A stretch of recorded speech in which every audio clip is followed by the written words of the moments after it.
Hey everyone, Temporal here, and for this session we are reviewing a Plat Mercy. If you guys are enjoying the content, please do like and subscribe, as that helps out quite a bit, and I really do appreciate that. Or if you are looking to get coaching yourself, you can join my Discord in the description below, see what rates look like, see what sort of promos, special events we have going on, all that good stuff. And Val is in the chat saying time to do someone else's training plan and self-sabotage. Please don't. Please don't. Like, recognize that it's here. Think, oh yeah, maybe this would be good things, but let's get your stuff implemented. And you have your stuff. You just have to choose to do it. But anyway, here we go. We're damage boosting the Reaper. We have a Reaper and a Doomfist, not amazing. We're playing Mercy in a pretty brawly comp, which isn't our favorite. Like, if you want to play Mercy, it's not going to bother me, but you have yourself a Reinhardt, a Zarya, a Reaper, an Ana. These aren't great Mercy heroes. These aren't going to give you good places to escape to with Guardian Angel. Mercy likes poke comps. Mercy likes when she can jump around, enable different angles, enable different levels of poke heroes who will sort of be out of the fight but still influencing the fight, will be in high ground separated from other parts of the team that she can jet away to if pressure gets put on her. When she's just tucked in the middle of the death ball like this, she's not going to have the best time. But that's okay. You can still play her. I'm not opposed to playing her even into comps that don't work great. The Nimbani Mercy I watched the first 5 minutes of this, was hoping you'd go over this one, Temporal. Ah, well, your hope has paid off. Let me get you patched up. Okay, so we can get micro here if we want. Good, or rewind to set properly. We see this. Let me get you patched up. Sure, we're damage boosting. I got no issue. We see that the Reinhardt landed there, and what's the most useful thing we can do? We could go, hey, I know my Reinhardt is going to take damage here, or I know my Reaper or Zarya are going to take damage here because this Winston is going to zap through the shield. We could, but the Winston really isn't this scary, and your guys' health totals, and you can see them, are pretty darn close to full. So we don't actually want to heal them right now. We want to get our beam on our Reaper over here, and we want to put blue beam, because that's going to make the Winston leave that much faster, which is going to do way more to control the incoming damage right now than trying to pick which of your 3 people to heal that are getting cleaved by the Winston beam. So I really hope you do that, because it's the best thing to do. That is yellow beam. That is yellow beam. That is yellow beam. And that's your team being purple. And now that your team is purpled, you've gone blue. And I appreciate that you flip over to blue beam once your team gets purpled. Like, that is a good move. But your team had basically full health that full time. And when your team has full health, that's when you go, I can be greedy. My team, with Mercy, you're not trying to constantly keep your team at full health. You're trying to win the team fight. And the best way to win the team fight is to go, hey, I want to end the team fight as quickly as I can. And Blue Beam does that much, much more effectively. Blue Beam is really powerful. Blue Beam, especially on Reaper, into a Winston in your team's face, is going to be super, super powerful. And you're totally fine letting your Reaper get this week, or even letting your Reaper get this week before you go, okay, now I'll switch from Blue Beam over to Yellow Beam, and I'll start to work his health back up. You're totally fine with that, and that would have been better.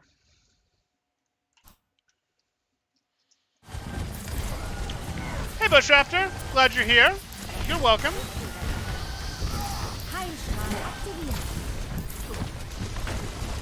Realizing I'm not a main healer as Mercy most of the time is something I've been focusing on. Good point. Good, good.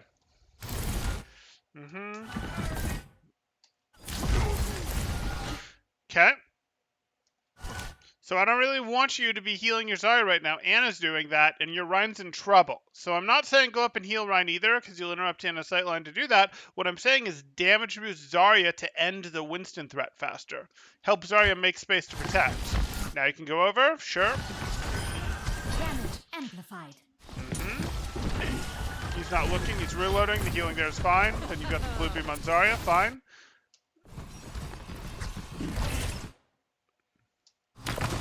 Where does it come? Schaden verstärkt. Okay, this blue beam is looking better now.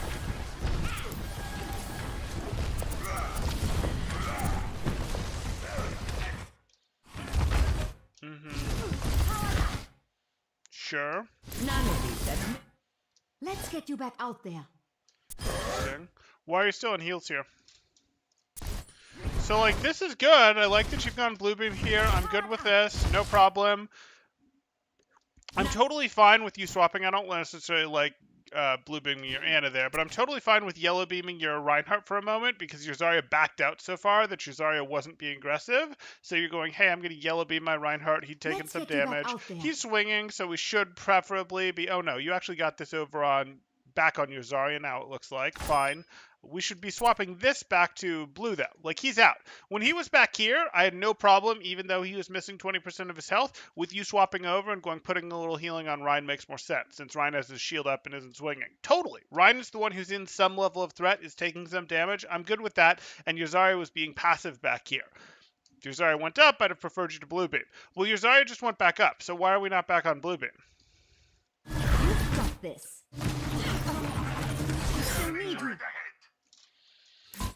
Let's get you back out there. You've got this. This was probably a heal, like, you hit the res button before she took that right click, but even before she took that right click, we were probably going to cap her rather than hit this res, but I get it. This is your only chance to hit the res while your tanks are right here, so I understand. Everyone get on the other side. Swap targets is good. Hey, Dave. Hey, Mercedes.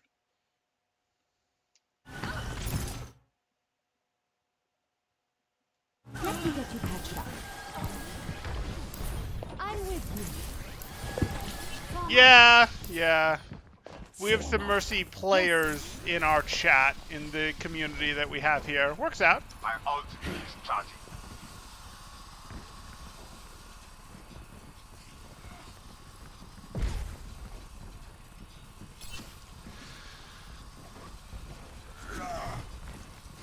Waiting for the team. Mercy in the righteous. Heroes never die. Heroes never die.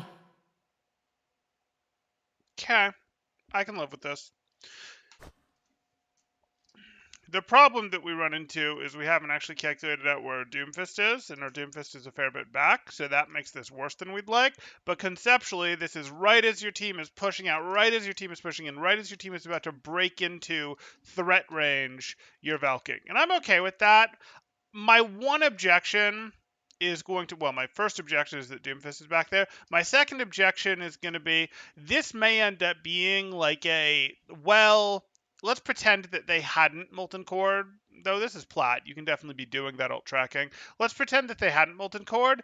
If you guys go out with your Valk and you're out here with your Valk, well, what are you going to do? Winston leaves. Torb isn't here because he's up over here instead. Huh.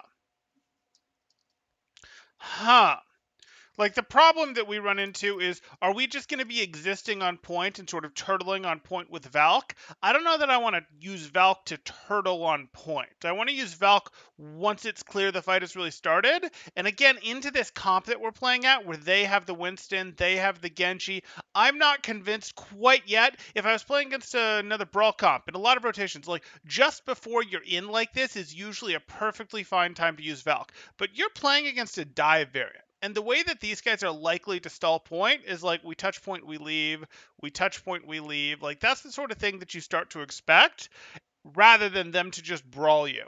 And we don't really want to spend Valk on that. So that's me doing a fine-tooth objection here, but this is a pretty good Valk. This is a pretty good Valk. And obviously, you know, we haven't calculated for Molten Core, but if we do this, they Molten Core, we back out, that won't be the end of our world. Or we brute force our way through it.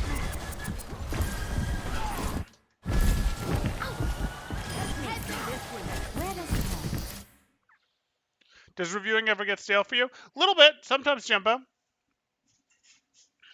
I still need to watch Mercy VODs, even if she's the next main. I'm still attached to her. Understandable, YS. Always learn something useful, even when a lot of the advice is very similar as you'd expect. Yeah. Damage increase. A lot of people need to work on similar things.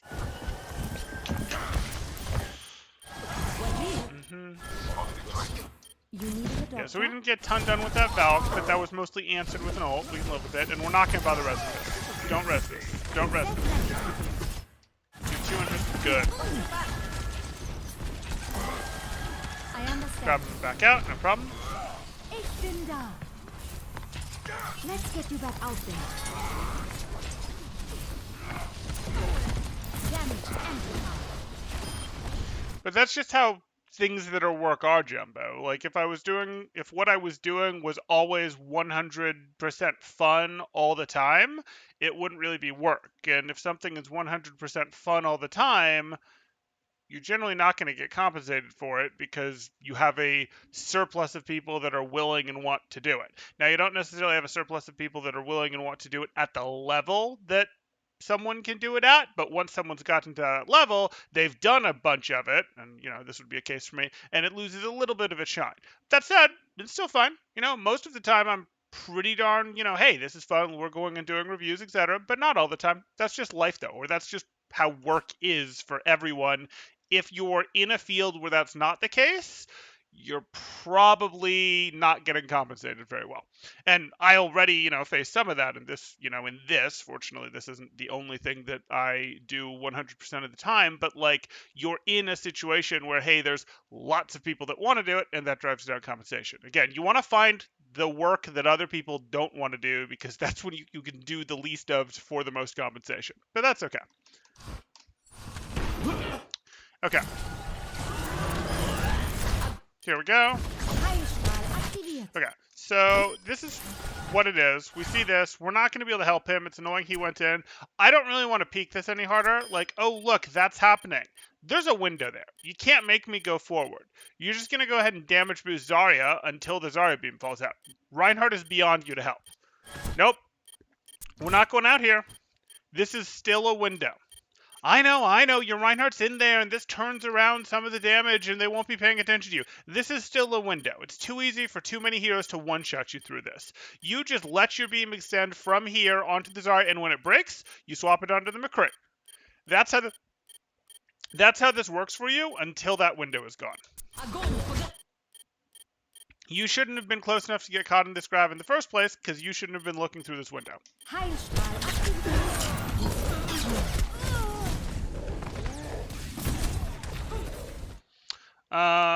Regarding work and fun, everyone should read the book called So Good They Can't Ignore You by Carl Newport. Changes your perspective on work. I'll take a look at it. I don't know if I'm familiar with that one, though I could guess what the concept it covers is. Must have been trying to body block. Widow is scary, yes. Or window is scary, excuse me.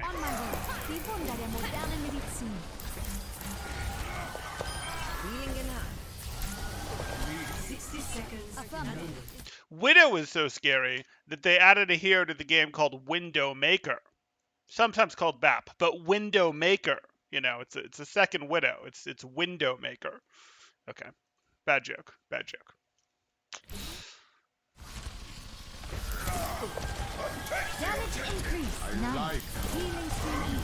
I'll come back sometime and give you some quality Zen walking into Firestrike content. Happy to hear it, Jumbo. Happy to hear it. Always fun to work with you. Again, you don't have to stare up at what's happening here. You can have done this from this side perfectly fine. You can peek and change your beam to the McCree and then tuck back into the side here. Your beam will stay for 1.3 seconds even after you break line of sight on them. Do it. Okay, we super jumped. I was good with that super jump. Sure. Now you have to leave. Fine. You're not going to stay here.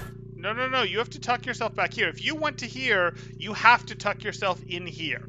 Like, it's not an option. If you Guardian Angel to the point, you have to Guardian Angel past your Zarya, put yourself in here, and then be going, I have cover again. I'm good, guys. I'm good. I have cover. That was the only option. This is not a thing. Not a thing.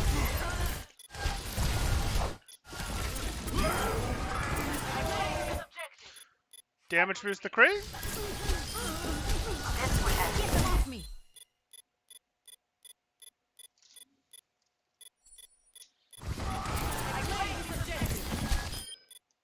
Okay.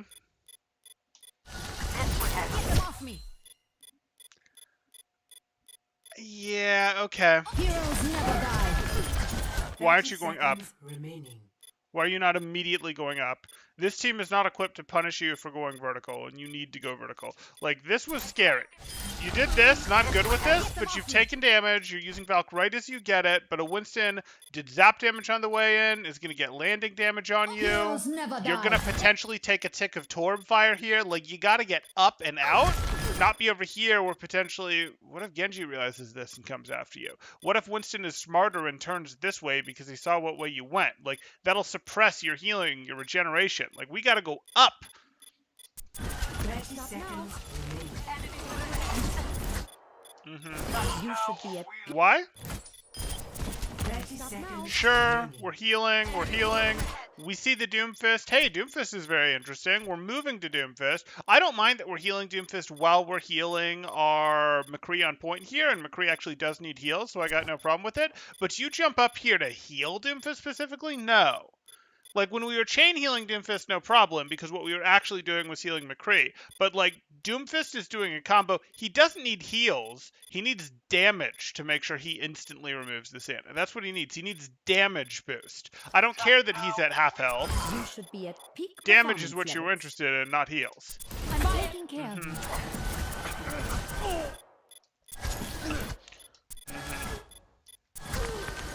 Why do we think we can heal You our should way out be of at this? peak performance levels. I'm okay with these heals. I'd have preferred we tried to keep our Doomfist up, but I'm okay with it. I'd really have preferred we try to keep our Doomfist up. And then, again, your Zarya, like, heals can't solve this problem. You've already lost this team fight, I bet, but, like, if we're going to win this team fight... Let me rephrase that. If you're going to win this team fight, like, your Zarya's fine. Your Anna's got line of sight on this. You haven't necessarily lost this team fight, but like, if you're gonna do this, if you're gonna take these guys out, your Zarya needs help with damage right now, not with sustain. Your Zarya just use their bubble. You were healing them some when they're in their bubble. There's an Anna that has line of sight, but even if you don't realize that Anna has line of sight and can heal your Zarya is at 95% health. Why are we healing this? Why would we not help her break this thing? Like, she doesn't need heal. She needs to take these guys down faster.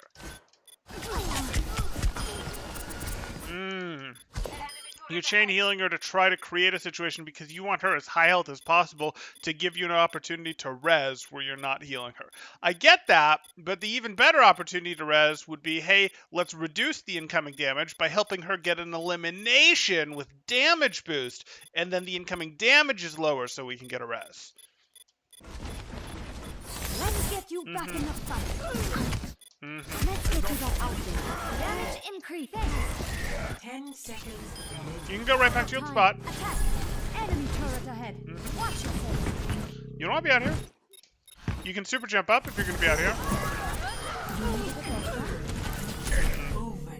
I've got no desire to be here. I can be up here where I can pick between beaming my Reinhardt, going out for that, seeing my Anna, but there's no way I'm hanging out in like this general part of the point. Like, that's not interesting to me. I could be up here, I could be back here, I could go check on my Anna again over here. Maybe I'm like crouched down behind this, boosting my Doomfist for some reason. But if I go up here, I bet Doomfist gets the memo and he goes up here, and then you can boost him as he slams in. Okay, he might not do that, but still better position.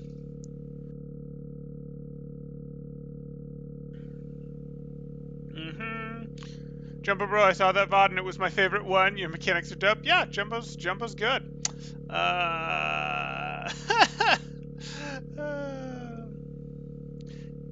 Thank you. I'm infamous for peaking 4 SR away from GM twice now. You'll get it. You should ask Temporal to borrow the scarf for one game. Jumbo couldn't handle the scarf. Jumbo learned really well. Jumbo trained really well. He made his shoot from what was that, from gold to GM very quickly, or to just a couple points shy of GM very quickly. Jumbo was good in that sense, certainly a bit of a troll, but good in that sense in terms of making good improvement. But that doesn't mean he's ready for the power of the scarf, guys. Like, it would overwhelm him and overpower him. He couldn't handle the power.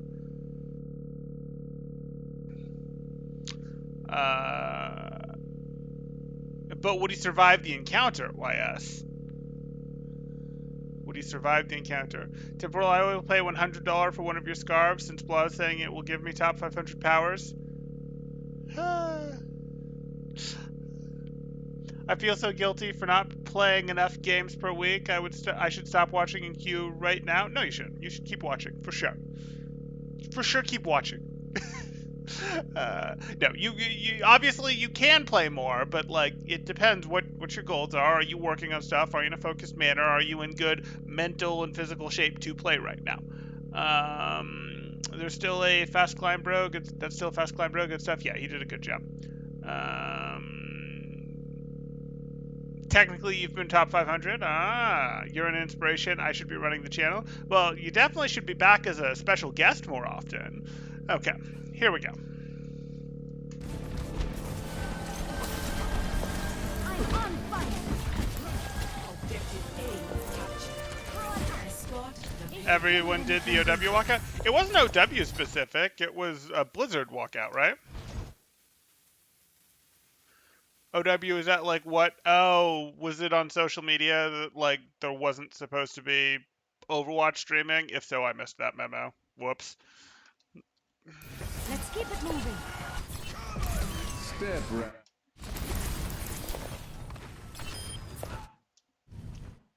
Jumbo missed the career advice review. Enemy turret detected.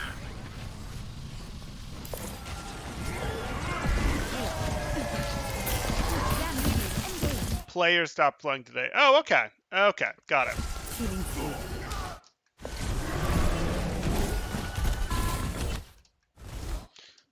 I'm here. Valkyrie's almost ready. I'm moving the payload. Let me get you patched up. Lots of people are still playing. They must have missed the memo. Temporal provided a list of reasonable majors. I did.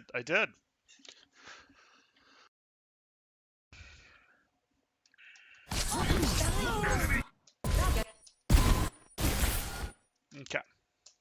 Let's go back here. I got distracted. And here we are. Step. Cool. We're going to boost that. We're not there in time. No big. You're not really an effective cart pusher as Mercy. You'd really prefer Anna did that.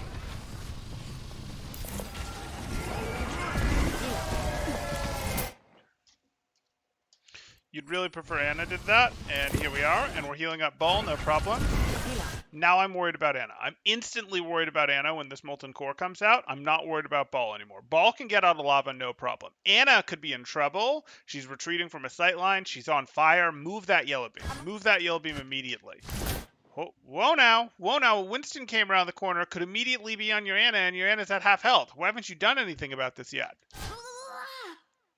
Ganymede engaged. Reinhardt's not going to help you. This is up to the three of you. They're all over me. Oh, okay, now you're on Anna. Can you beat the Winston damage? He could slowly beat you. Ever so slowly. Okay. Reinhardt's not in that much trouble. He's really not. He's got a shield. Help your team deal with the Winston threat back here. You have to help her. Valkyrie, get almost ready. Good. Payload. Works for me. Let me get you patched up. Okay. Not worried about that.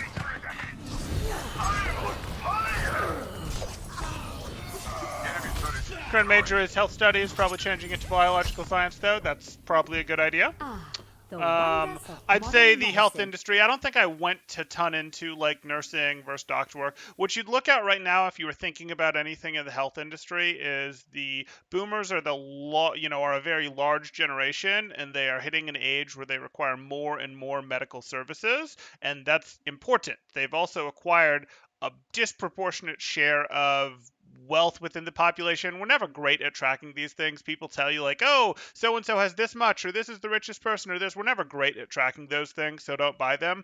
But they do disproportionately have a percentage of wealth in most Western countries compared to more recent generations. And they're getting older and requiring more healthcare services. So those are good potentially industries. I did list doctor actually, and doctor is a good one. The thing that you run into with doctor is you've got to do more training to become a doctor, at which you get to go, okay, now I get to make some of this money back, etc. And that's fine and good. That's good. That makes sense as a major, but nursing actually can work very well because it's a much shorter launch time. It's a shorter launch time for less payoff, except that you're going to hit the ground running and you're going to get to be working during what I'll call a bigger shortage of labor. Like the shortage of labor I expect because, again, that aging population that is there that has money to spend on medical procedures, etc., to increase quality of life, to extend life, all those things, like that is there.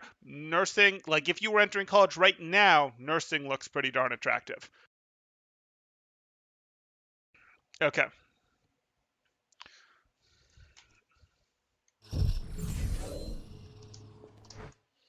Mm-hmm. Group up with me.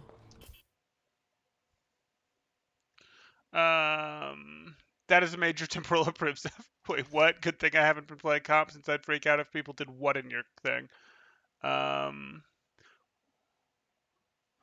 What are people doing in comp?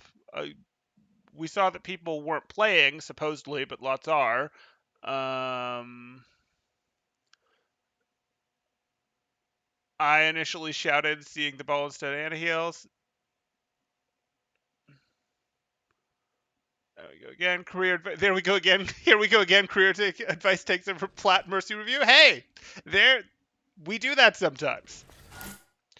The situation could delay Overwatch 2 though if the lawsuit goes through because it will hurt Blizzard as a whole.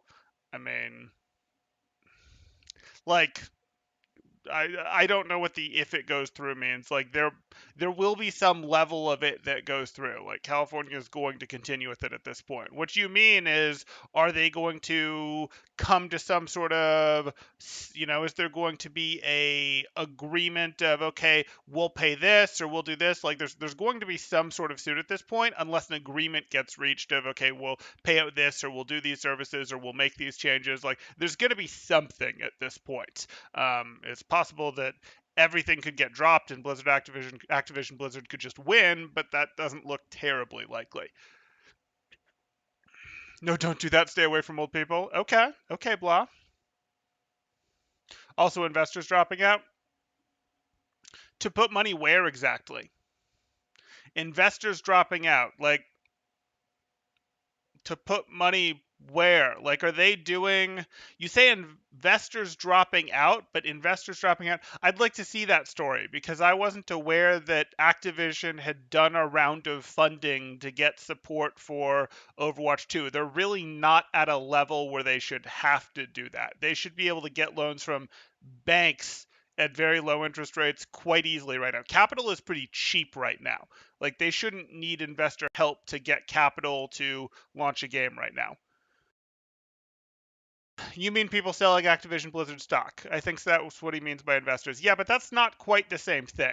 Like that doesn't actually hurt their operating budget the same way. That would hurt their operating budget if they felt the need as a company to go, Activision Blizzard needs to sell off some of its stock to get operating money that it's going to use to sell games that is going to increase the value of the company so they'll make up more than they lost by selling their stock, and that's a totally legit move. But they shouldn't be at a place as a company where they have to sell stock to go get funding right now. That that would surprise me. Like if they want funding, sure, they could sell some of their stock, but that would be a bit of an unusual move for them, I think. I'll have to look into what their strategy has been over time. I'd expect them to literally just go, "Hey, can we just get a loan from a bank or private, or private lenders, etc., to go do this thing?" That doesn't sound right.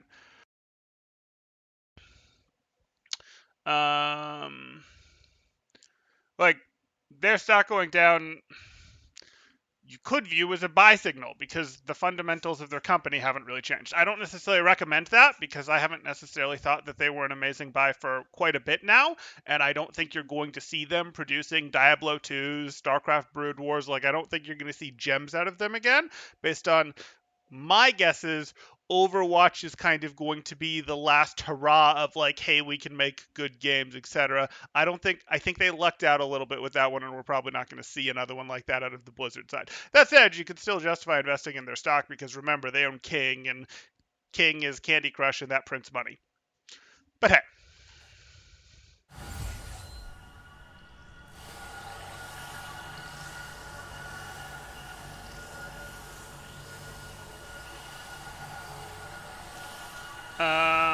Okay. Oh, that's really hard to hear over, so let's go back. And I wouldn't expect the lawsuit to delay Overwatch 2. If Overwatch 2 doesn't come out in a time frame, they might blame the lawsuit, but I don't expect that that's actually what'll be going on. They might publicly say that, oh, it was delayed by this because they'll look for any excuse to explain why the game that they announced way too early isn't ready, but that's not actually what's going on. Well, Mercy is a doctor, so sort of on topic.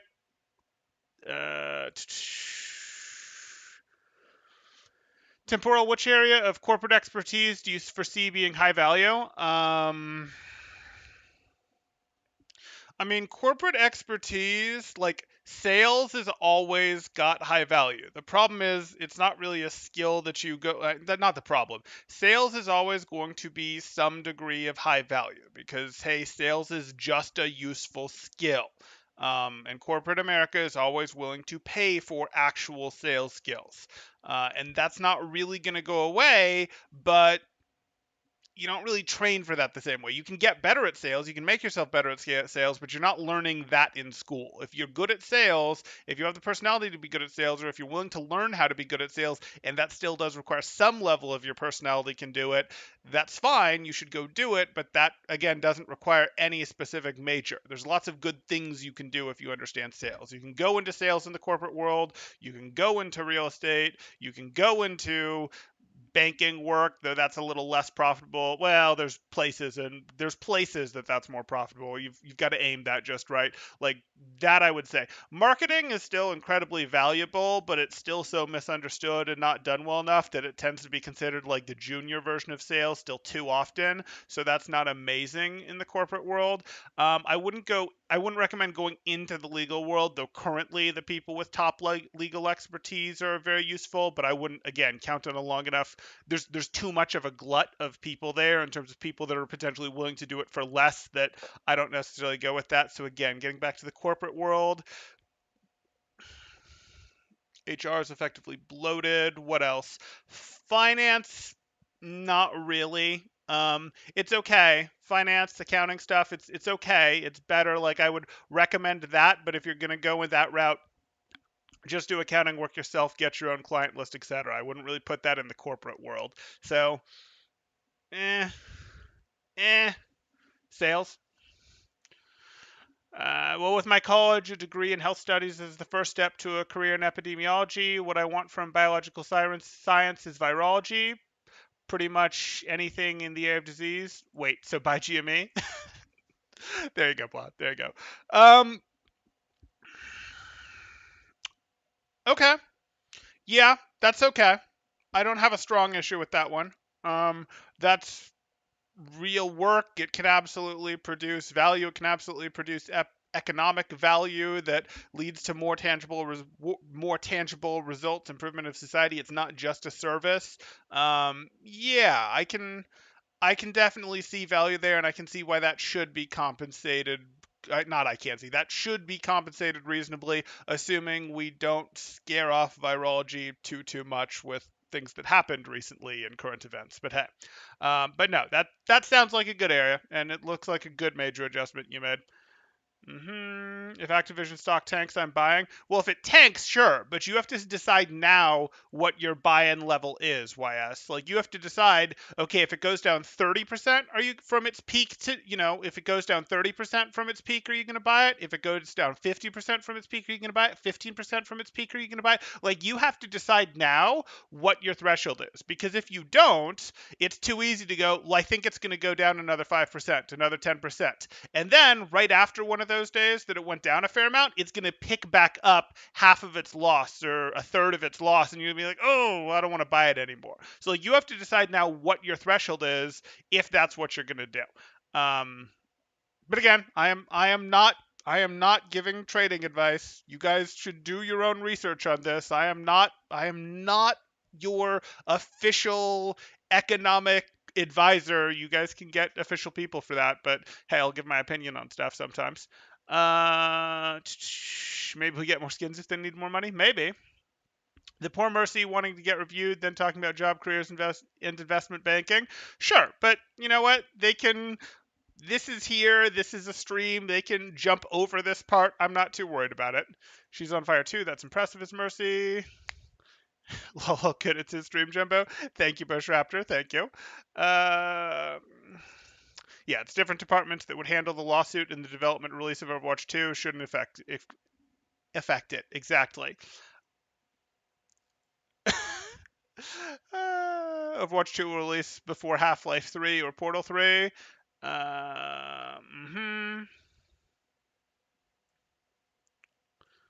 I want Overwatch 2 so badly. 2 years since any content released now. Honestly, very surprising. They've abandoned their player base. It's not, though. They're an old company in some ways that functions in an old way. Like, they have brand power and they do have a way that they make games, but because they're an older company in the tech space anyway, in the video game space anyway, they aren't necessarily playing the same way that some of the newer stuff is. Like Blizzard is very much or has historically been the game is ready when it's ready type company, and that's not the modern market, and they never really caught up to the modern market.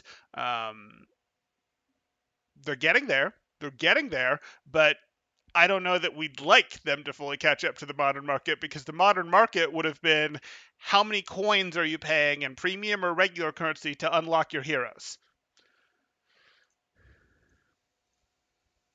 Came for Overwatch, got different kinds of knowledge. Hey, there we go. A lot of people find this useful. I'm glad they do. Why do I think marketing is often so misunderstood? I mean, there's a lot of truth to the quote. I'm wasting half my marketing budget, and I'm sure of it, but I don't know which half. There's a lot of truth to that. I mean, what you get into with it is it's really hard and it's historically been very hard to track what's actually causing people to buy things. They might tell you they like something or they don't like something, and people might tell you, for example, that they hate being hard sold to, they hate hard sells, they hate it, etc., etc., but then they buy things as the result of a hard sale. Okay, well, they might hate it, but it works. They're not going to tell you that it worked. So, like, it was hard to get data on that type of thing. And that's a similar example to marketing where you go, hey, we went and did this marketing thing, and did it make sense to do, an artsy commercial with a coffee maker thing to try to be like, oh, look at how it splishes and splashes and all that. And is that what sold it? Or was it sticking the brand name of the coffee maker everywhere so that it was in people's minds that sold it? And we don't really do the best job. We've never it's a recent phenomenon. Like we're much better at gathering that data now, and our ability to gather that data has gotten much better over the last few years even. But it's not something that people can. It's not something that people answer honestly, nor is it something that people can answer honestly because they don't really know what caused them to remember something, to buy something, all those things. And also, people who knew marketing a decade ago, well, where you do marketing now is completely different than it used to be. How you do marketing is completely different than you used to be. And because it changes so fast, because you're doing things like, hey, our marketing is happening on Facebook, on Twitter, on social media. Well, the executives that are lawyers and CFOs and all these people that built and did this with their company, they don't understand this stuff that is really important for marketing, and they know marketing is important, but like you're not going to give your person that understands how to use Twitter and Facebook, like you would have been until recently, just a couple of years ago, very resistant to giving that person who understands that a serious seat at the table in the C-suite in terms of like anything near equal power in discussions for what should we do, how should we spend our money, etc. Now, what would generally happen is the head of sales having a bit more of an understanding of how powerful marketing is would drive money too, and they would insist, and they do have a big seat at the table because they bring in the money. Their department does anyways. Like, no, this marketing stuff is really, really important. But like the person that you've hired to run this in a lot of situations a few years ago would have been like, okay, we've hired someone in their 20s or early 30s to run Twitter, and none of the rest of the people here understand what Twitter is. Like, that's going to be a problem. So, like, okay, what are you going to do? Because the people who understood how these platforms were and how to do this marketing were in their 20s, and people in their 20s aren't going to be given a seat at the table. That's just kind of life, unless those people made their own companies and that company got acquired. If you that's a completely different story, then they absolutely have a seat at the table. Marketing needs to marketing better. Could be. Guys, if we keep messing up, this Mercy will never get reviewed. Nah, that's fine. That's fine. We'll get the Mercy review in. Yes, let's hold off for after. Okay, we can do that too if you guys really do hold off. To Mercy watching it, they can GA past the career stuff. Don't forget the bunny hop into cover. There we go. Okay. Here we go. Back to our Mercy. And I am sorry that your review's been derailed so much. Sort of. Usually I would try to find better breakpoints to do that derailing so that you could more easily skip past it.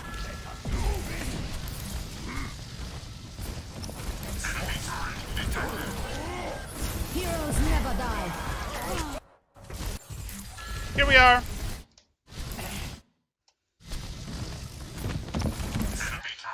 We see this, and we decide that, yes, let's go in, let's go ahead and do this. You've got tanks in, you've got that there. Sure, we can do this. Your team's really spent down health too much. Like, if you were going to do this Valk, it probably needed to be a little earlier. But this is fine. This is going to be an offensive Valk, not a defensive Valk. We're not healing with this. We're damage boosting. No. Like, we want to blue beam these people to encourage them to push harder. I don't particularly like this Valk because your team was really too split. Like, they're too split. There's not enough support going on if this team was being more aggressive, but I don't hate it either. How do I want to put this? Like, this certainly isn't like oh, here's the model of exactly how to use Valk. You did have team being aggressive, though. You did have people fighting this team being aggressive, so we're good with it. Yes, I'm spending a lot of time on Valks when Valks aren't necessarily an issue for this player. It's very hard not to. They're very important for Mercy.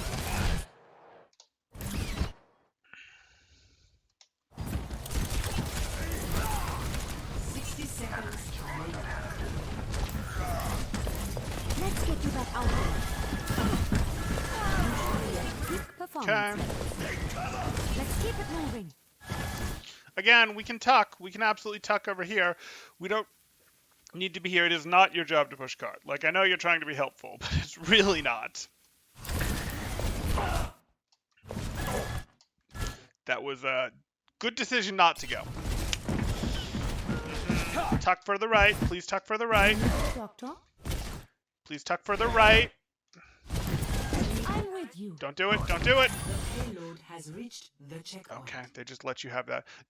This was never a Guardian Angel you were going to take. That you even thought about this. Please don't.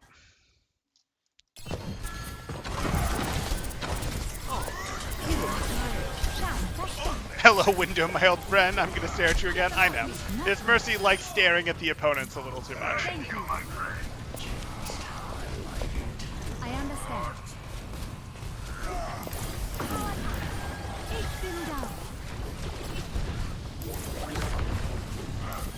Okay.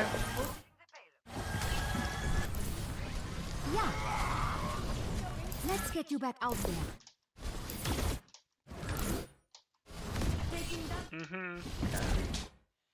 So, like, cool what your Reaper's doing and all, but is there anything over here? Are you going to please check this way as you come out over here? Please? I hope so. Oh, you're just standing here? You're just standing here totally unaware if there's, like, a Junkrat right here or something? A Hog right here? Like, ew, this is scary.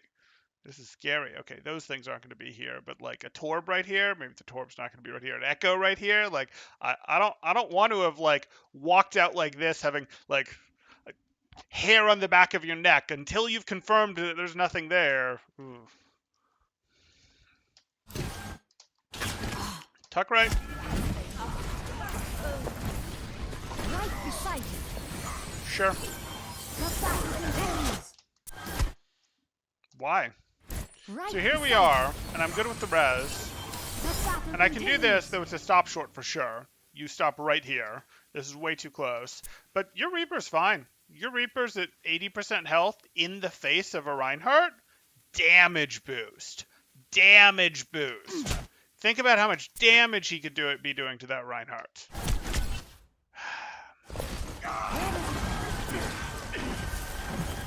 Good bunny hop out of lane.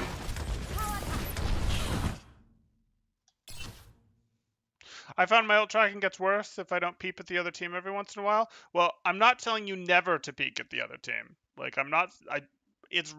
I don't say there's no excuse ever for you to look like this. That is not what I say. I say, stop standing here, get out of here. You know, if you're peeking here once every 4 seconds or so, similar to how you're checking back there once every 4 seconds, that's not really going to bother me. If you're constantly going in and out, in and out, in and out, or you're just standing here, or even worse, you're just standing here, then I'm going to have an issue.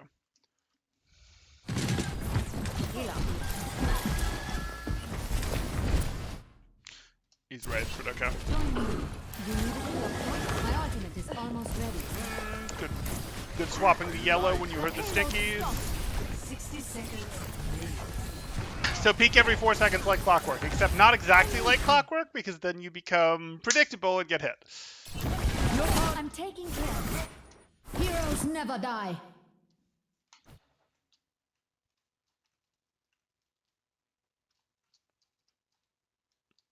You just like matching your Valk to this Torbolt, don't you?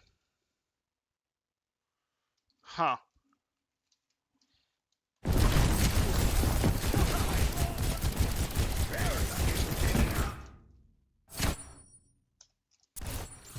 I'm with you. You're part of taking care of you. Heroes never die. Like, why are we Valking with all this Torb stuff here? Our team's not going to push. Like, this isn't real. I don't want to Valk. If you Valk and he counters with Torbolt, that's sort of like, so be it. But why are we Valking into the Torbolt? Do we think we need this Valk to help our team get out? Like, we can just leave and push after the Torbolt. In fact, that's exactly what we should be doing. That's exactly what your team is doing. Why did we waste Valk? Why did we waste Valk? I don't care that that Briggs got eliminated. Like, ugh. Okay, it's not a waste if you go for 2, I agree. Wait. You can totally take him. You can totally take him.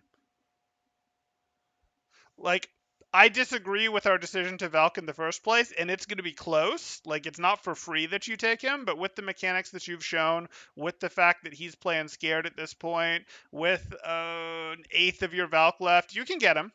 You're going to get him after your Valk is over, but you're going to beat him, and he doesn't have help over here, and you have an out immediately if you want it behind you. Okay, cool. You've still got an eighth left. He's about 70% life. You can do this. Fine. Let's get that out there. As a tank, I would be like, wait this one out. There you go.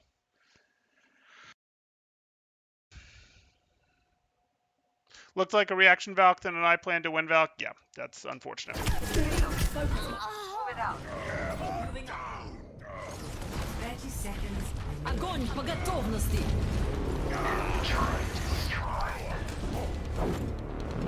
That was a YOLO Valk. I got nanoed. Yeah, I hear you. I hear you. I'm on my way. Not the right answer, but...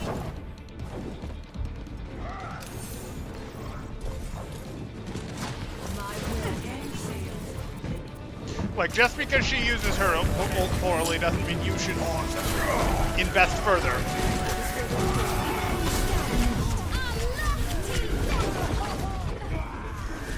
Junk time.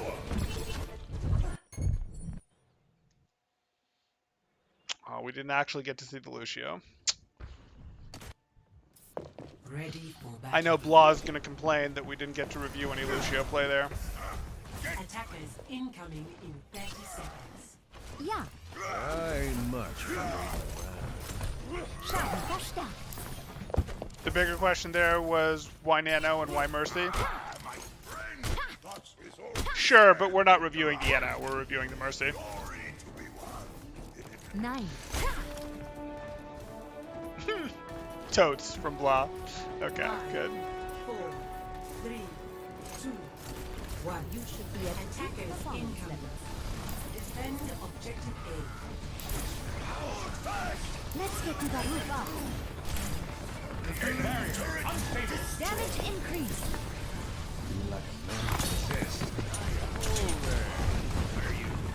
Understood. Mercy. Fine. Understood. They've pulled out far enough for you to play from here. They have. They have. You can keep your beam on Mercy while playing from here, or on McCree while playing from here. You're gonna have trouble keeping your beam on Mercy, but you can keep your beam on McCree while playing from here, as opposed to playing here. They could do things like come around this corner and fire strike. We don't want to take that damage, so let's not be in a place to take that damage. And if we're over here, we can do checks of like, is there an Echo coming around? Is there a Genji coming around? Do I hear a Hog going stomp, stomp, stomp, or a Reaper, you know, with his clonk, clonk, clonk boots coming around? I don't know. You might hear all these things if you're right here, where you can pay attention over here and have cover against this direction while still interacting with this battle. Mercy in the high chaps. What? Mercy in the high chaps. Oh, your Ryan's getting pushed. Cool. Your Ryan's getting pushed. That's a problem. I don't care about your Doomfist. Is your Doomfist doing anything interesting? Like, your Doomfist, as far as I'm concerned, can go get this health pack and then do whatever he wants to do. There's a much more interesting option of boosting this Sigma as he bounces shots in here, of boosting this Kree as he turns out to be shooting at this Torb down here, of continuing to heal your Reinhardt. All of those look more interesting to me than let's go over here to this Doomfist that is just chilling, isn't really in a threat. Now, it turns out if you heal this Doomfist, he'll happily go in and contest this Reinhardt, but you don't really know that. You just look at him and go, hey, he's safe, he's not in the fight, I'm not interested, type thing. Unless he's communicating something to you on comms. You hear the Reinhardt. That helps a little with justifying this, but I really hope you're going to swap to damage boost here the instant you hear him move. You did not swap to damage boost, you swapped targets. Unfortunate.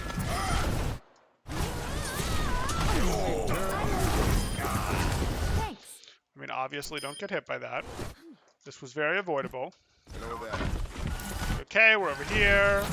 We're doing that. We flip back around. We see the Reinhardt. There's no way he can get us because our solution is to scoot left. If we scoot left, he has to pick between pinning us or charging where we would Guardian. We want to make our Guardian distance bigger to make us move faster. You did not want to do this. You moved right, which puts you in a line with the target that you had your beam on, which is going to make your Guardian basically not move you if he aims his charge at where you are right now, which is a problem. Oh, you tried to Guardian to do... Okay. Not sure how you survived that. I mean, we can look. It probably got flashed right at the end. Yeah, McCree flashed it.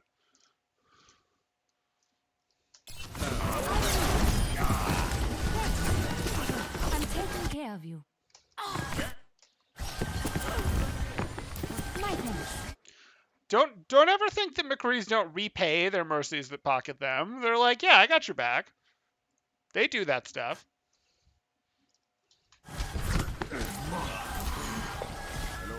Why? Why are we on point? My thanks. Genji's gone, so you're good. I don't want to drift to main. There's a Torb over there. I expect damage to be in this lane. I expect this to be threatened. I'd much rather wander over here than over here.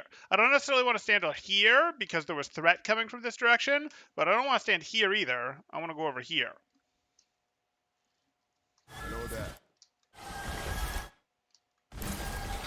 Okay, reasonable jump.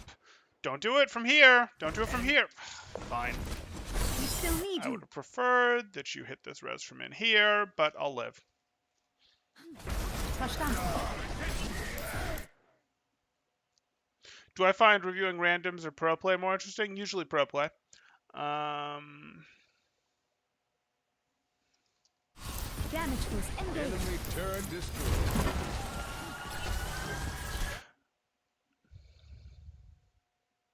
Yeah.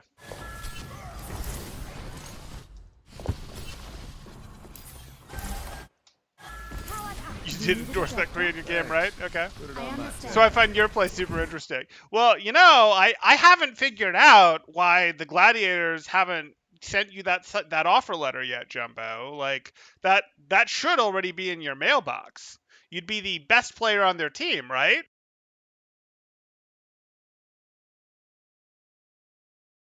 Did you turn them down and ask for more money? Is that what happened? Well done.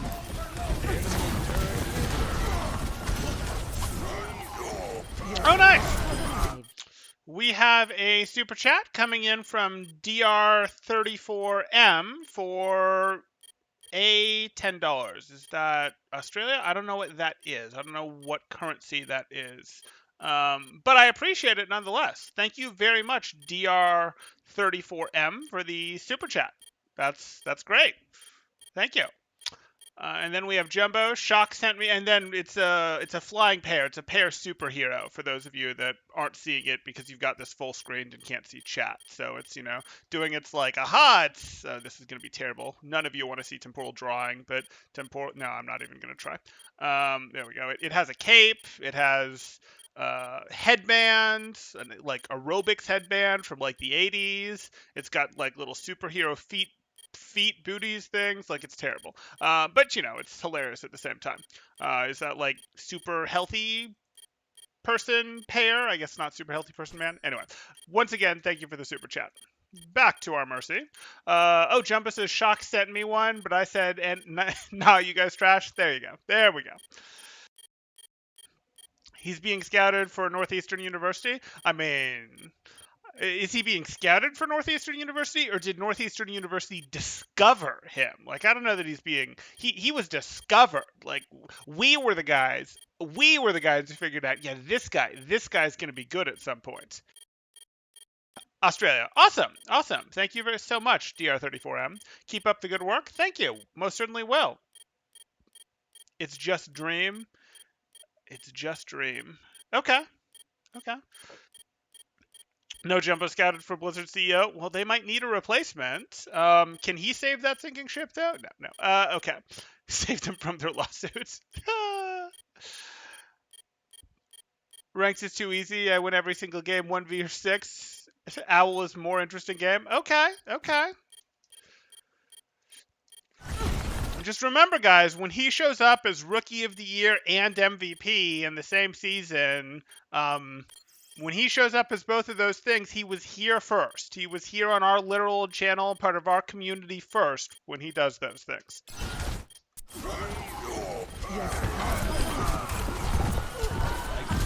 And he gets hit by too many fire strikes. Heroes never die. Gotta keep him humble, Damage even if I play along. Okay, so back to this. Powered up. We're boosting our Kree, fine. I understand. Usually we would super jump up here. Like, there's very little reason not to pop yourself up here, even if you're boosting your Kree. Well done.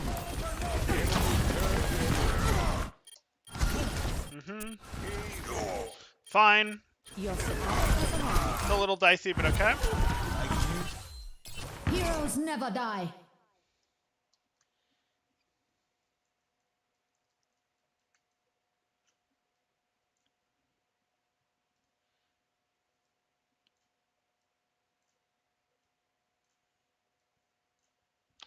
I don't know about you, but I'm pretty comfortable that we don't need to Valk this fight. Like, we're up by too much. If it's like a 6v6, great, Valk. If it's like a 6v5, sure, I'm still fine with Valking in a lot of situations. But this, here we're into 5v3. Tough sell for me on this one. Like, there's a lot of your team's color on the left side of the feed. There's not much of their team's color on the left side of the feed right now. The feed is very populated, so this, just is all very recent in terms of these changes that have happened. You're not, like, having to save yourself with this Valk. You have lots of team protection right here. You are always going to be able to sort of bunny hop your way past this and get over here to the stairs where you had line of sight against these guys. This does not make sense for the Valk. We're going to have to upgrade these Valks. Yeah, okay. Glad you see it, Bushraptor. Jumbo's only kryptonite is the final 4 points between Masters and GM. Right. That's his Damage kryptonite. amplified. Well, that and fire strikes. But once he gets past those points, he'll just go straight up to 5,000. Might loop around then and hit like ranks, might loop around and then go down to like 7 SR or something, but fortunately they fixed that bug. Well, they fixed that bug if you go down, you don't end up at 5,000 SR. Maybe there's a bug where if you go above 5,000, it brings you down to like 2 SR. Maybe. Jumbo will find out for us. It's the BM Valk. Where does Probably not. Probably not. Hello there. I'm not a miracle worker. Well, not always. I'm not a miracle worker. Well, not always. Okay, so again, we see Ariana. We're kind of interested in doing some scouting work over here. Like, what's over here? What's over here? What's over here? We can have our beam just resting on Kree blue beam while we sort of look over here. Then maybe we go, okay, nothing over there. Maybe I will do a quick peek over here. Maybe I will do a quick peek over here. But we're not just going to stand here, chilling. We're not just going to chill. We're going to make use of our camera. Miracle worker. Well, not This is always. not making use of our camera. This is not making use of our camera. So tuck right. Damage increased. Damage. I'm not a miracle worker. I don't know why you feel the need to be this far Not back always. as opposed to being over here. Like, I'd actually have an easier time picking my targets from here, and I'd also have Anna as a potential escape from here. So I like this more than I like this. This is like, whoops, I got hit by a fire strike. Whoops, some sort of shot that was meant for my Reinhardt that came in shurikens, torb shots, right clicks from Zarya, orbs, whatever, that were sort of just generically meant for my team, find their way past and hit me. I don't like that. I don't like that at all. Tuck to the right. Like, your movement, you're being like, it's okay, I have evasive movement to protect me. You know what's even better than evasive movement as protection? A wall. An infinite health wall. I've got you. Let me get you patched up. What? Damage amplified. Okay. Sure. Can you grab that? So you would generally try to grab that. It's probably not going to work, but this is the sort of thing where you try to grab this with your right click real quick to give it the damage boost. Like, that is worth doing, giving this a tap of damage boost and hoping that it'll stay on him long enough, because your beam, while it will eventually break from range, your beam will let you extend past its normal range a little bit if you were pre-locked on them. So if you can get your beam on him while he's in range, it may stay on him just long enough for him to slam into this wall. Well, actually, no. If you get too far out of it, even if it's been less than its usual break-off time, if they're moving too fast out of your range, it will break. But that's the sort of thing you want to be thinking about, because what if he takes this into this? Well, then it might stick. If he's not going to be able to. He's going to take it into this, and this is going to break. But you should instinctively try to boost this. Like, charge should sort of be if there's even a chance of it being close, I kind of want to boost it in the hopes of having it boosted when it connects. Next, Jonak equals Jumbo. Okay. Feed the Reinholds, make him overextend. It's part of the strats. Okay.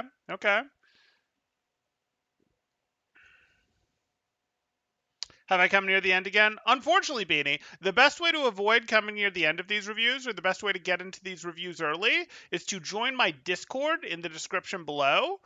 And then down in that Discord, you can use the channel that is get notifications. And if you go to that channel and you just click on the eyeballs under the post there, you react by clicking on the eyeballs, then you're going to get pings in Discord whenever I go live. And unlike normal YouTube notification bell or Twitch notification stuff that tend to go out like 15 minutes after, and you're like, wait, what? I missed part of it. You can see these pings immediately. They're Discord ping speed, which means you can look and see the topic, the hero, the rank I'm covering, and if it's something you're interested in that you might want to be here to catch. So that's the best way to be like, oh, I really want to catch this and be here, if you like.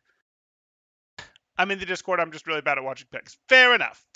Maybe you want to press that YouTube notification bell too, then, as a backup. Hey, Bunny. Good to have you here. Imagine they add destructive walls in Overwatch 2. That could be fun. Just bastion the walls. Yeah, they'd have to actually have some health to them, though, and they'd have to not be destroyable between rounds. That's a little tough, actually. Might not work great. It could work on, like, Koth maps. You could have destructibles on Koth maps where people are locked in their spawn until the match starts. Couldn't really do it on things where you let defenders wander around ahead of time. Cringe death about to happen? Okay. Sounds like you're about to clutch this, my man. Well, we'll see. Okay, so there's a Genji. Harmless to you. You're in Valk. Well, you aren't in Valk, excuse me. I'm on a different planet, apparently. You know, no, you're not in Valk. You're just doing this. Still harmless to you. Yeah, I see why you said cringe. So, like, we're here, and we always know we're outside. We went up here, our Reinhardt went away, so potential escapes right now if we don't like the situation. There's Reinhardt over here, there's an Ana over here, range might be a bit of an issue, but no big deal. And then we've got our buddy back here, our Doomfist. Cool, we're healing him, Okay, we can Guardian to him. Why would we get caught here? No, just Guardian. Just go press the Guardian, but it'll force you past. It's too late now, you're at 19 health, but like, oof. The Guardian Angel! Okay. Enemy turret destroyed. No deaths or cringe deaths, they're just learning opportunities? That's true. They are learning opportunities. You might cringe a little, but they are learning opportunities. 9.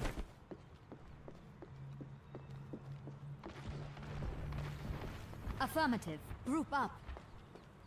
I don't know, floating off the edge is almost like more stressful, right? Because if someone floats off the edge, they're like staring at their teammates pleadingly, like, please give me a Guardian Angel, please. You're like, oh, maybe it's gonna happen, oh. Like, that's like more stress. Here, at least, it's over pretty quick. Like, you have a second of like, oh shoot, I messed up, I'm here, how am I gonna, okay, I'm dead, that sucks. Like, if you fell off the edge, there's that like, is it, how am I gonna erase this? Can a teammate get here? Like, that's more stressful.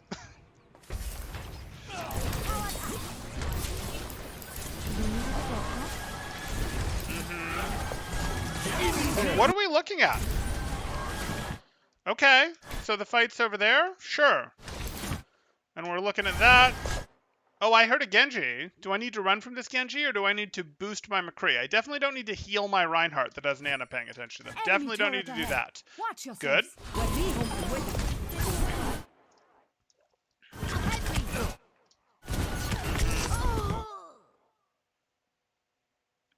I'll do.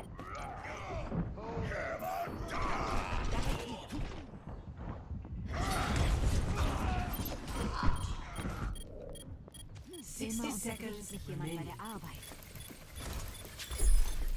Form up. Damage increase. I'm with you. Objective lost. Stop the pain. I'm taking care. Enemy. Like, you could go help Doomfist up there. I don't have a problem with that.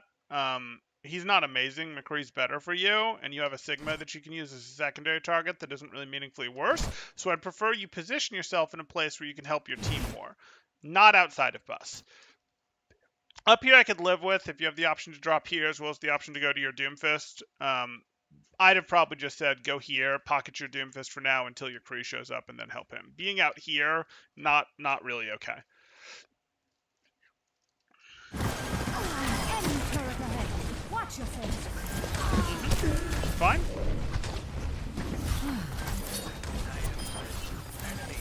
I'm here. Battery almost ready. Nope, he's gone. Good. What are you looking at? Are you looking for your Ana? You're just seeing what's over there. This probably isn't the moment I'd see what's over there. Like, I'm actually, if I'm in the lane with the opponents, I'm actually interested in looking at them. I don't necessarily want to be in the lane with the opponents. I want to get back here. But if I am in the lane with the opponents because I had to open it to heal a buddy, that's fine. But I want to look at them because if I can see them, I can dodge shots. I can make it harder to hit me. It's easier to dodge an opponent or to make an opponent miss that you're paying attention to than it is one that you're not paying attention to. You might still do your movement for them, and that might be like, oh, hey, I did it. But like, it's actually easier when you're looking at them to sort of put a little mental pressure with your eyeballs, even if you don't have a weapon out, pressure with your eyeballs to actually be like, I can see where your shots are going. I can see where you're trying to line stuff up to get out here, rather than look this way. I don't mind looking this way to look, hey, is there an escape over here? Though I don't think you need an escape. You can just take 2 steps. But I'd prefer this check once you're already behind bus and safe. That's just weird. You had no clue where Anna was? Okay. That's a problem. You lose, yeah.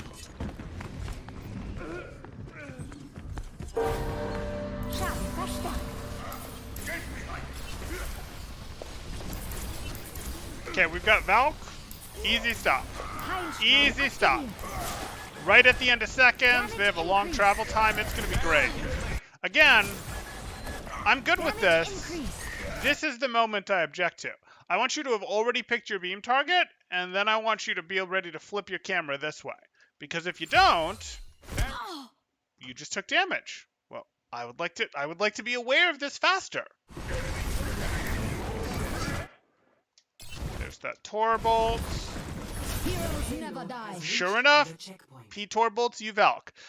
Probably wasn't something your team was going to be willing to commit through, and you probably just need to realize that. You probably just needed to realize that.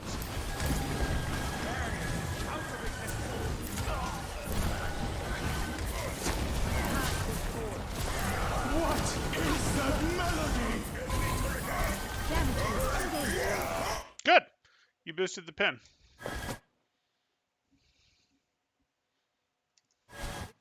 I'm taking care of you.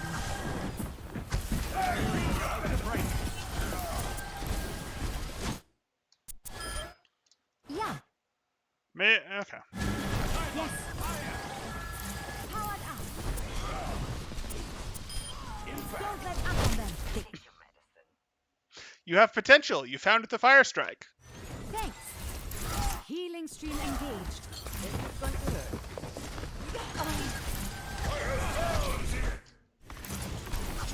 She has no mercy with that weapon. Okay. You should Sure. be at peak performance levels. Okay. And then you re-peak, and you boost McCree. Let's Ryan's get you gonna be back out fine. there. Boost Cree. Ryan's gonna be fine. Boost Cree. You've got It's fine. this. He doesn't need heals. He needs you to damage boost. If you damage boost, he does more damage. If that he does more damage, he can do a better job of protecting Reinhardt. Why are we healing? No. This is the wrong beam and the wrong target. Your beam could have stayed on him if you'd been on him the whole time. That might have led to him eliminating him a little faster, but yeah, that's okay.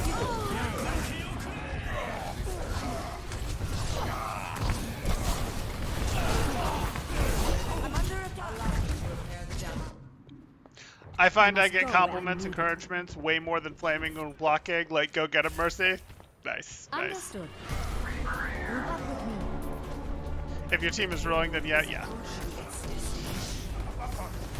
Okay, that's over. Okay. So, there's some good stuff here. There's some good stuff and some bad stuff. The first and most obvious thing is you need to, like, stop it in terms of being where enemies can see you. Like, why would you be here?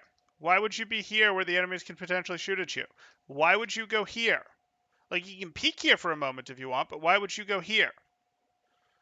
Why would you go here as opposed to chilling here where you can instantly fall? Why would you, like, that's a different issue, but why would you look this way when the opponents can see you? Like, you need to be thinking more about where do I have cover. As Mercy, one of the great things about Mercy, one of the special things about her is she can interact in a direction with her weapon that she is not looking. She doesn't even have to have a sightline in some cases for limited amounts of time on the person she is interacting with her weapon. Like she could be like, ah, yes, there's a McCree standing right here shooting at things, and me, I'm over here damage boosting him. What? You can't even see that. Drive me over here looking this way, and I'm still damage boosting him. That is one of the great things about Mercy. So we have to take advantage of that. We can't just be like, McCree shooting this way, so I'm standing behind McCree boosting him as he shoots this way. That's not okay. We have to understand we can do a better job. One of the things that you can do to up your success, up your impact as Mercy, is survive more. Get eliminated less, be alive later into fight. And you do that by not getting caught when you shouldn't. And how do you not get caught when you shouldn't? Well, you play less in you don't play in the middle of the street. Remember, Mercy, you don't want to get hit by cars. Like I'm sure Mercy tells no, I guess Mercy's not a pediatrician, but I'm sure Mercy tells people, don't play in the street, don't get hit by cars. That's bad for your health. Well, Mercy, playing in the street, it's bad. Play behind cover. Play behind cover. Play behind cover. And remember to look both ways while we're at it. Like, hey, there's something over there. Is there something over there? Maybe I take a quick peek. Okay, it's safe. No, it's not safe. Okay, I know what's going on. Maybe I peek over there again. Otherwise, I'm looking this way, picking my target. I can pick my McCree. I can pick my Sigma. I can pick my Reinhardt. I can jump over to my Anna. Like, I like all these things, but I have to have my cover against the opponents more so than you do. I'm not claiming that you're just constantly dancing in the middle of the point, though there's a little bit of that, but you need to be thinking more about how do I keep cover between me and the opponents, because that is critical. Like it really is. You'll survive more, and if you survive more, that gives you more opportunities to make correct and impactful decisions about who to boost, who to heal, where to be, etc.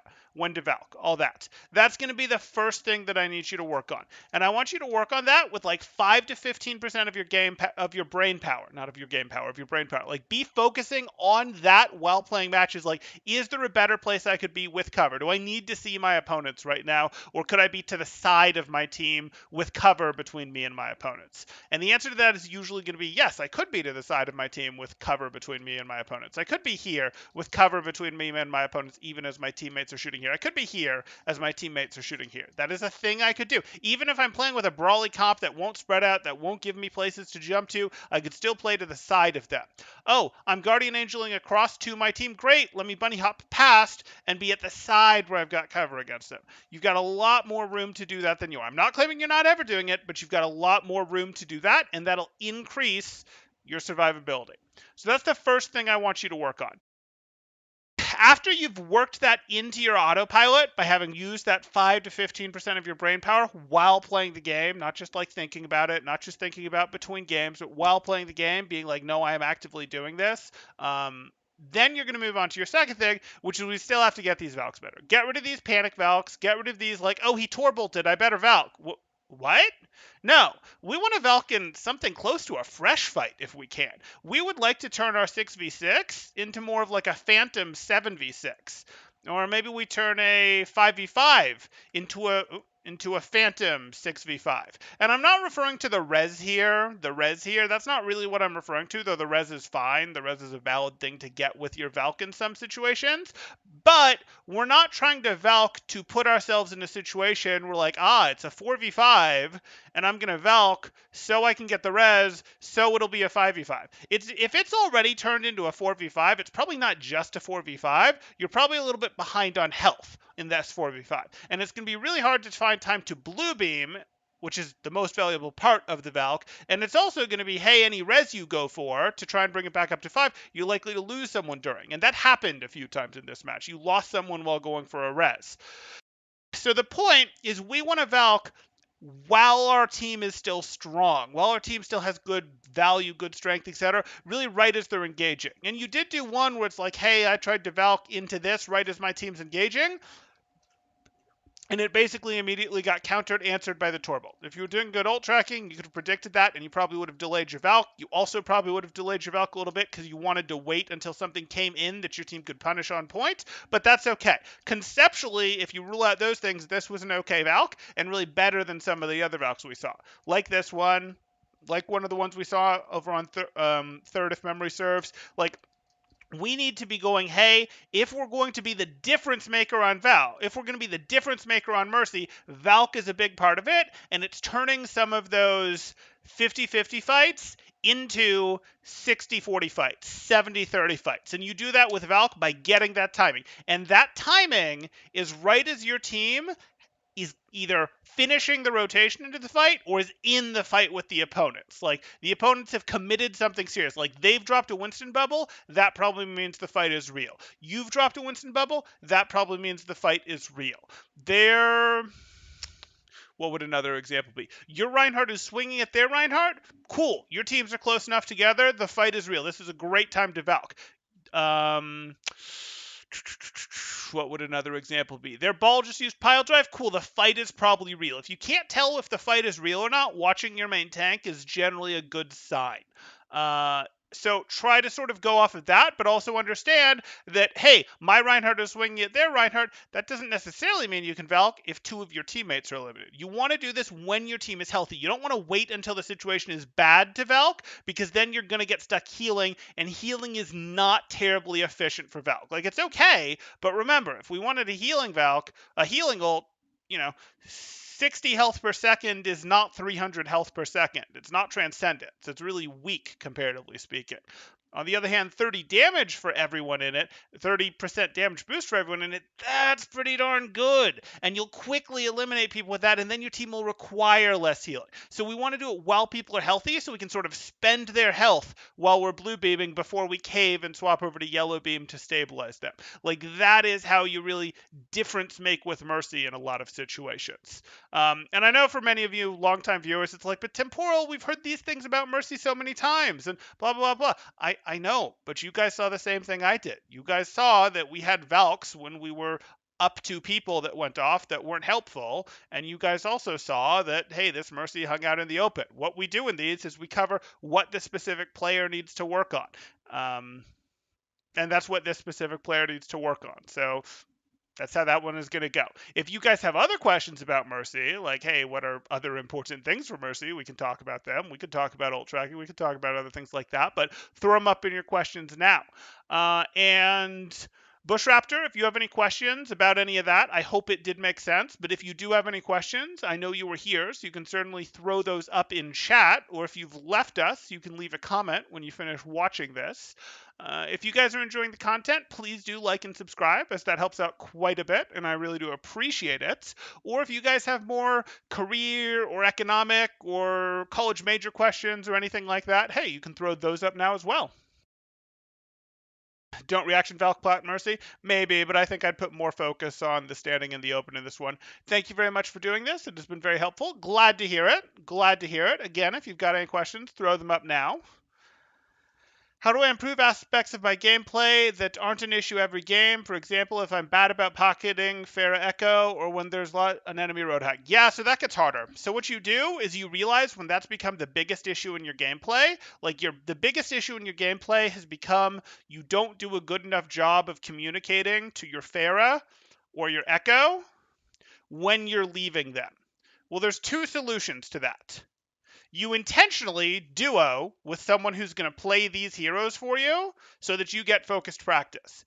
The other option is you go, this is the most important thing, but I can't force this practice, and this is especially true when you're playing against a hero type, like dealing with enemy hogs has become an issue, where you go, I make this my number one priority when it's available, and I make something a little less important my number two priority. So you're not going to get focused work on this, but anytime this is available, you know to reset your mind to focus on this, and when it's not, you're working your way through on this. And this is less important than this one, than the first priority here, and it's going to get broken up a little bit in your working on it because you're going to revert to one whenever you can, but that's sort of the best thing you can do to work on it. Either go, hey, can I create a situation where I will get lots of focus practice, or can I go, I understand this is the most important, and this is a harder thing to do, so I will work on it when it's available, and I'll work on something a little less important that I don't mind if it suffers from me breaking up its focus a little bit. This will have its focus broken up a ton, because you'll just get a lot of games where you can't work on it, but there's nothing you can do about that unless you can create that focused environment.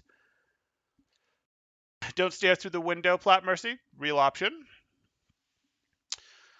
YS says 2 Mercedes. Yo, I'm also stuck at pocketing. You also suck at pocketing Echo Farah. That's fair. You can duo with one, but you can also just play with them. And you can also learn to recognize when they're not playing aggressive enough to justify it. Like, keep in mind, a lot of Farah and Echo players, especially at lower levels, don't regularly get Mercy Pockets. So when they do, if they're continuing to play like an orbital bombardment from far away thing, this especially applies to Farahs, okay, you need them to play more aggressive. If they're not going to play aggressive and your Kree goes and takes an aggressive angle, okay, you're going to go jump over and take the Kree. And it's totally fine to abandon them, though you should communicate that you're going to abandon them if you were hard pocketing them before, because you're not leaving them high and dry in a spot where they were playing aggressive because they had your pocket. Now, if you abandon them when they were playing aggressive because they had your pocket, you're doing them a disservice, and that's a problem.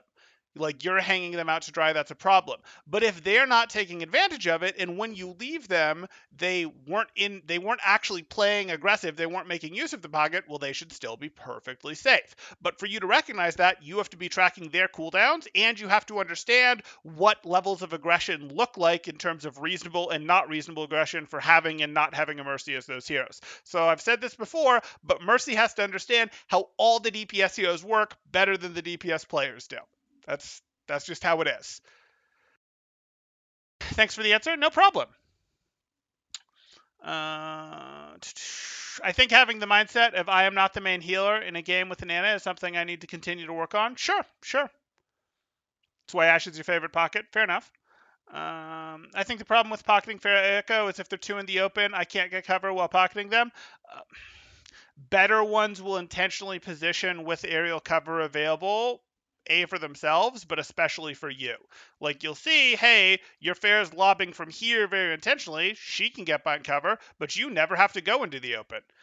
That said, sometimes they're going to play out here, and you just have to do what you can. You literally have to do what you can to make your movement unpredictable, which is using your Guardian Angel, sometimes bunny hopping past them, sometimes not, sometimes stopping short. It's going to be a case of sometimes slow falling, sometimes stopping your slow fall for a moment, drifting a little left, drifting a little right. Oh, we have a super chat coming in from Anton Paris for $4.99 saying, as a tracer in a duel with one blink and recall, when is it okay to use the last blink for committing to the duel versus escaping? And then we have a $10 super chat from Bushraptor saying thanks for this. You're welcome, Bushraptor. I'm glad you got value out of it. Thank you so much for the $10 super chat. So going back to Anton's question, which is in a duel with one blink and recall, when is it okay to use the last blink for committing to the duel versus escaping? And the answer to that is also, we love you, Temporal. Thank you for all you do for the community. You're welcome. Thank you for the super chat, guys. You guys have been very generous today. I really appreciate that a lot. What we're looking at for when we can use that blink is, well, how certain are you that you're going to get the elimination? And are you boned? Are you in trouble after you get that elimination? Like, if you use the last recall in a tracer duel and it's truly an isolated duel, and you use that last blink and you got the elimination, no problem. No problem, because you're safe and you'll let your blinks recall. If you were like 70 or 80% sure that if you used that last blink, you were going to get the elimination, that's totally fine. Or if you were in a situation where it's like, I have one blink left, they have two blinks left, but I'm pretty darn sure I can take them if I use this blink to, get behind them, to get to the side of them, to change the angle and to finish them off. Of course you're going to do that, because if you try to run, she's going to chase you and she's going to beat you. Like, that's totally okay. So it's not some like, oh my goodness, I can't ever use my last blink to finish someone else off. Like, I talk about blinks as dodges, and blinks are dodges, and they're still dodges in the Tracer duel, but they're offensive dodges in the Tracer duel. Right as they start to line up their crosshair on you, right as they start to do damage, if Tracer's here and you're here, you might blink behind them, or you might blink, diagonally and end up like over here, and then your crosshair's on them faster and you get the jump on them damage-wise. And that's fine. Now, probably they're going to reaction blink and end up over here as a result of this with their crosshair on you, and now you don't have any left, and maybe you have to recall, but that's life. Like, you would generally go, hey, if you're more than like 70, if you're 70% or more sure you can get the elimination, absolutely take it. If you're not, you're generally going to be better off preserving your own life and extending the duel, because tracers do get a lot of value in, depending on what the team comp is, tying the other tracer up. Like if your team has more poke, rather than try to finish this tracer off, if it's risky, you might go, I'm going to tie this tracer up. Or if she has a Harmony Orb and you don't, you might go, shoot, I can't beat her, but I can make it take a long time for her to beat me. I can play around health packs, I can do this, and by marking her, even though she has the Harmony Orb, I can stop her from taking out my team, or vice versa. So yeah, it can be reasonable to use the last blink to deal with the tracer, but I'd set your threshold around about 70% that you're going to get it, and I'd adjust that based on the poke strength of your two teams relative to each other. Awesome explanation. Thanks a bunch. You're welcome, Anton. Thank you again for the $5 super chat, and thank you again for the $10 super chat, Bush Raptor, and thank you again as well to DR34M for the 10 Australian dollar super chat. Thank you all. And thank you all for watching. And thank you all for subscribing. And thank you all for liking, those of you that have liked and subscribed. And thank all of you for watching. Seriously. Okay. Seconded. Awesome. Awesome. Beanie, I remember when my old coach used to tell me I was way too overzealous with my blinks in a duel. Yeah, remember, like, I'm talking about using your blinks offensively and defensively, but you're not just using your blink most of the time to get a better position to do more damage. You're also using your blink to compromise their aim on you. So it shouldn't be like, oh, I blink because I want to get closer to you to do more damage. That shouldn't happen that often. It should more frequently be I'm blinking because you're about to do damage to me, or you just started to do damage to me, and I don't like that. So I make my defense, I turn into an offense by blinking perhaps closer to you so I can do more damage, but definitely to a new place so your crosshair isn't locked on me and mine will lock on you faster.